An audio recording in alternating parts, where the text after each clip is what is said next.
Man 級最多係咩？梗係最多真男人啊！真男人操得一身橫練嘅肌肉，就冇理由唔去沙灘 show 下人魚線嘅。但係出邊曬到嗨嗨喎，身為大隻仔嘅你又太大隻，搽太陽又搽唔到個背脊，白白曬傷啲嬌嫩嘅肌膚，你話幾唔抵呢？咁點算？一定要揾人幫手啦！所以我哋就做咗呢個沙灘實測。我哋作為國際性嘅大媒體，咁啊梗係要揾啲鬼妹試下先啦。Hello. What? You guys need a picture together? I can have you take it, but Okay. Yeah. I can take it for you guys. Thank you. But I'm gonna ask you guys to take a my back. Oh. It's okay? Okay. You. Wow. Ah.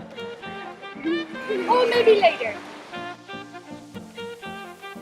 Oh, come on. Could you? Sorry, hang Just a on. little bit. No, Okay. come back 1 second. I trust you.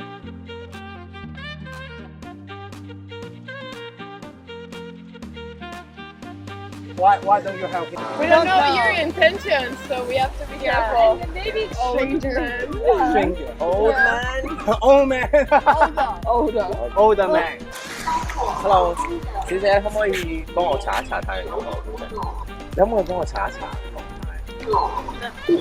唔係因為我自己一個嚟㗎嘛。我啲朋友嚟緊，唔係咁方便。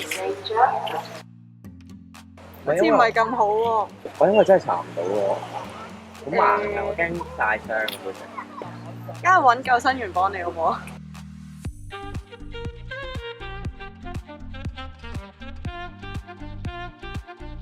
你唔揾人幫你查嘅嚇？冇，因為我其實因為我做健身嘅，咁所以咧我個肩膊個 mobility 好低嘅，咁所以我成日都摸唔到後面，掂唔到落去。但係我 workout 我都掂到。小姐唔好意思，可唔可以幫我搽少少太陽油喺我背脊？我唔係好抹到頭。你冇朋友？我冇朋友喺度，我都會自己。